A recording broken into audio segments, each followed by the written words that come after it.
Nearly 2,000 GM workers in Kansas are idle today. GM saying that the ripple effects from the UAW strike are causing them to lay off the workers in Fairfax, while the UAW placing the blame on companies. UAW President Shawn Fain due to speak imminently. And for more on this, we want to bring in Al Root. He's Barron's senior writer. And Al, lots of focus on what we're going to be hearing from Shawn Fain, whether or not we are going to see the union expand its strike to more plants. What do you see as, I guess, how far apart do you see the two sides when you're comparing what the UAW wants to what has been put forward so far from the Detroit Big Three automakers?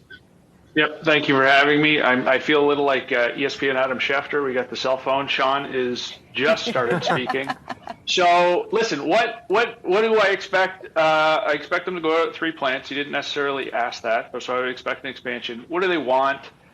They want higher wages. They want to catch up for inflation of the last few years, but not only for the last few years. If you look at the auto industry since the credit crisis, since GM went bankrupt, I mean, workers have only got sort of 1% a year on average wage increases. Now they also get profit sharing, but that's not very good. So they want some catch up. And like we saw in the earlier clips, the automakers want to stop losing market share.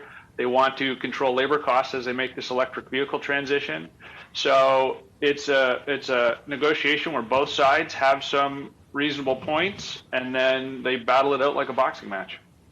Al, it's great to get your insight and analysis on this. You know, I just want to describe for our viewers a hot second the tone that is being delivered from Shawn Fain in this particular live webcast. You're looking at the UAW president right now, for those who have us on our side screens, as you do as well, essentially wearing black and white camo. He's got signs behind him saying UAW stand up, saving the American dream, record profits, record contracts here. This sounds like a UAW president that is in his own type of wartime mode.